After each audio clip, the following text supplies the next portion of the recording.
Hello, I'm Tom Williams from the Fort Huachuca Public Affairs Office, and this is your Fort Report. Command of the 111th Military Intelligence Brigade changed at a ceremony on Chaffee Parade Field on Fort Huachuca. Outgoing Commander Colonel Richard Menard passed the brigade's colors to the Commanding General of the United States Army Intelligence Center of Excellence and Fort Huachuca, Major General Robert Ashley, who then passed the colors to the incoming brigade commander, Colonel Kevin Wilkinson. General Ashley reflected on Colonel Menard's time as the brigade's commander. While we have some of the most sophisticated technology ever available to mankind in the MI Corps, I can honestly tell you, standing on the field today is the most capable piece of technology that will ever be applied on any battlefield, and that's the soldiers Mike has trained. For Mike and Amy, all we can say is job well done. And Godspeed as you head off to be the G2 of the United States Army Africa. General Ashley then greeted the incoming commander. The newest Sentinel 6, who has a tremendous reputation as a leader, Kevin, welcome on board. The history and legacy of this great brigade is now yours, as are the futures of countless sons and daughters who will defend this nation. Remember, the most important thing you do every day is establish a command climate that empowers and inspires your team to meet the challenges of the future threat. The outgoing commander then addressed the gathering. In the end, it comes down to a few simple things. Come to work every day and do the best you can with the goal of making a difference. Say thank you to those that helped you along the way, and have faith that you will set the conditions for the success of those that follow you. To everyone here today, I appreciate your support for the brigade over the last 2 years. Well, really for the last 8 years. Your presence today says a lot. And the incoming commander made remarks. Leaders and soldiers of the 111th MI Brigade, we are in the business of leading, training, and developing soldiers and leaders, and we will do just that. We will do it through mentorship by enforcing standards, remaining committed to the mission, while treating all with dignity and respect. The service members on the field passed in review. Ladies and gentlemen, the reviewing officer has commanded pass interview. Please remain seated except for when rendering honors to the nation's colors as they pass in front of you.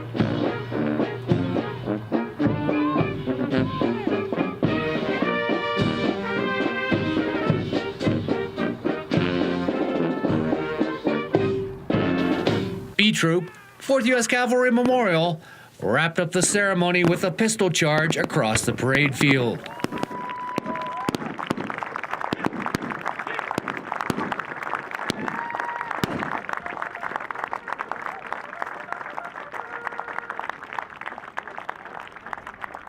Later that day, 8 people who made exceptional contributions to military intelligence, also known as MI, were inducted into the MI Hall of Fame at a ceremony in Fitch Auditorium.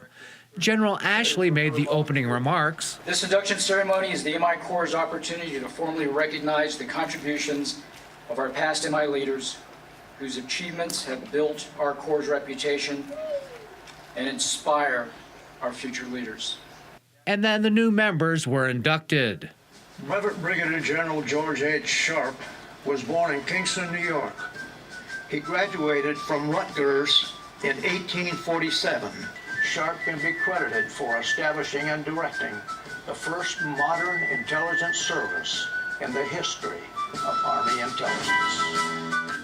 After graduating from the University of Paris, La Sorbonne, and King's College, Wilkes-Barre, Pennsylvania, Robert Winchester was drafted into the U.S. Army in 1968 and served as an intelligence analyst with the 199th Light Infantry Brigade and the 3rd Brigade, 1st Air Cavalry Division, Airmobile in Vietnam. Colonel Tate was a 1980 distinguished military graduate of the University of Alabama, where he received a Bachelor of Arts degree in communication and was commissioned as Second Lieutenant in Military Intelligence through the Reserve Officer Training Corps. Colonel Tate's 30-year career was filled with challenging assignments during which he made a significant mark on the MI Corps. In one of his earliest assignments with the 7th MI Company, 7th Infantry Division, Fort Ord, he was instrumental in creating the 107th MI Battalion, one of the Army's first combat electronic warfare and intelligence battalions. Command Sergeant Major Franklin A. Saunders entered the U.S. Army on 14 November 1983. and spent the first 10 years of his Army career in field artillery and special forces. In 1993, he reclassified as a 96 uniform unmanned aerial vehicle operator. His first intelligence assignments were as an intelligence analyst with the 7th Special Forces Group, platoon sergeant for Company D, 304th MI Battalion, and then first sergeant of the Army's 1st Tactical UAV Company at Fort Hood, Texas. Colonel Harush Marusha Reed, fondly known as KB, enlisted in the Army under the Special Forces enlistment option in 1973. His skill at leading soldiers and training foreign armies in small unit weapons and special operations tactics resulted in rapid promotion to Sergeant First Class. Colonel Thomas G. Ferguson, who was born at Fort Huachuca and raised in an Army family, was commissioned in military intelligence after graduation from the U.S. Military Academy at West Point in 1965. Colonel John G. Lackey III, U.S. Army retired, nominated Colonel Ferguson for induction into the MI Corps Hall of Fame. He called Colonel Ferguson a visionary of intelligence architecture and a mentor of the intelligence community. Colonel McFarland's career spanned 40 years of service as both a commissioned officer and a member of the Defense Intelligence Senior Executive Service, DICES. Commissioned through ROTC in 1972 from the University of Tennessee, Maxie McFarland first served as a signal officer and infantry officer before being rebranched as a major into military intelligence in 1984. His first intelligence assignment was as a Brigade S2, Field Station Berlin. Command Sergeant Major Michael Roberts enlisted in 1981, and after training as an MI systems maintainer, he was assigned to the Counterintelligence Signal Security Support Battalion of the 902nd MI Group at Fort Sam, Houston. Thus began a 30-year Army career of an MI professional dedicated to the highest principles of leadership. 241 MI leaders have been inducted into the Hall of Fame over the past 27 years. And the Lieutenant General Sidney T. Weinstein Award for Excellence in Military Intelligence was presented at another ceremony. This year, the Weinstein Award went to Captain Chad Lorenz. In preparing for this event, coming up with the right words to say was certainly not easy.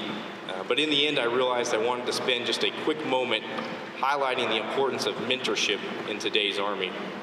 Undoubtedly, the reason I am standing here today is because of a few individuals who believed enough in me to invest their personal time towards my professional development.